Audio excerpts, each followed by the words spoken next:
Our next guest has a new piece in the Financial Times titled "The Mother of All Bubbles." In it, he writes, one definition of a bubble is a good idea that's gone too far. And awe of American exceptionalism in markets has now gone too far. Let's welcome Rockefeller International Chairman and founder Ruchir Sharma. He is CIO of Breakout Capital and the author of What Went Wrong with Capitalism, which is misleading. I just wish, there should be one of those things on the book which explains what the title is actually saying. Because, around here, we love that you're saying that because we love having people on that are trashing capitalism. But what you're really saying is there's pure capitalism has been infected by too much government involvement. And that's your point. And I like what you're saying here, Ruchir. And I see you've published it in the FT.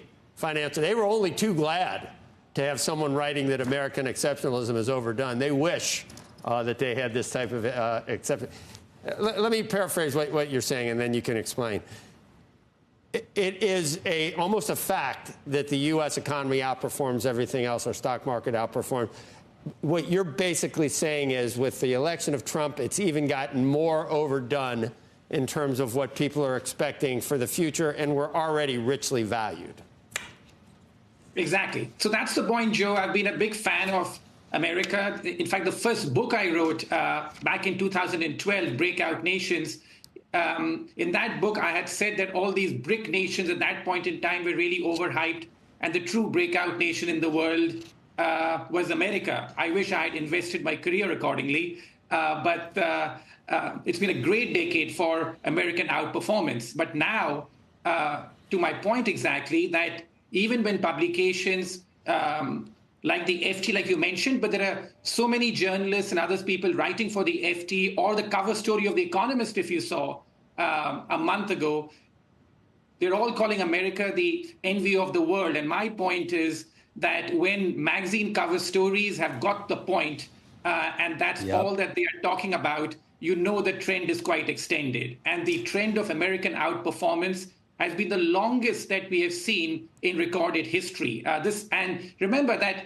not all trends just go on forever, and there are big pauses in these trends too. America went through the 2000s where the S&P was virtually flat, the 1970s where the real return was negative. And here what's happened is that the way America is dominating the mind space and how everyone where I travel just wants to invest more in America has become really disconnected from the underlying reality. How do you have a situation where the size of the economy is 27, 28% of global GDP, but the American stock market today, if you look at the global MSCI index, is approaching 70%. So it's that disconnect that I speak about as being really problematic, and how everyone, literally everyone, has given up on the idea of investing outside of America. Diversification seems dead.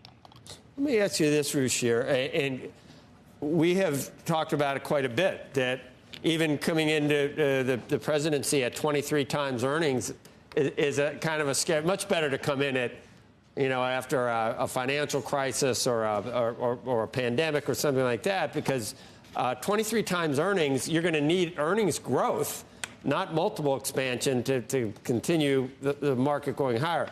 But the case that you just made about a bubble, is the American economy the bubble, or is it the stock market has gotten ahead of itself, reflecting what is the best economy in the world? Probably. Yeah. Is that hitting a bubble, the economy, or just the stock market? No, just a couple of things here, Joe. One, that the point I make in the piece is that this is not so much about the American market being in a bubble, because in the 2000s, the bubble was much greater.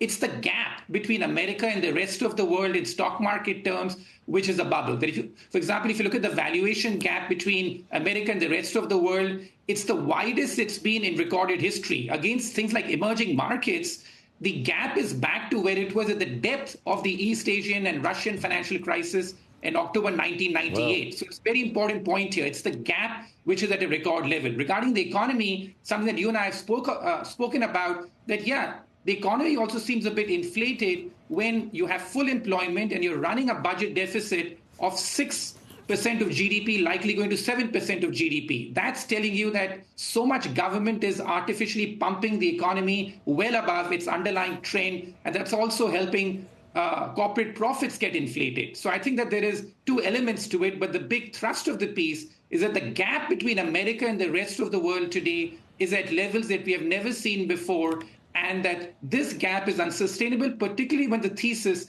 is so well understood that every other writer and journalist and magazine cover story is extolling the same point.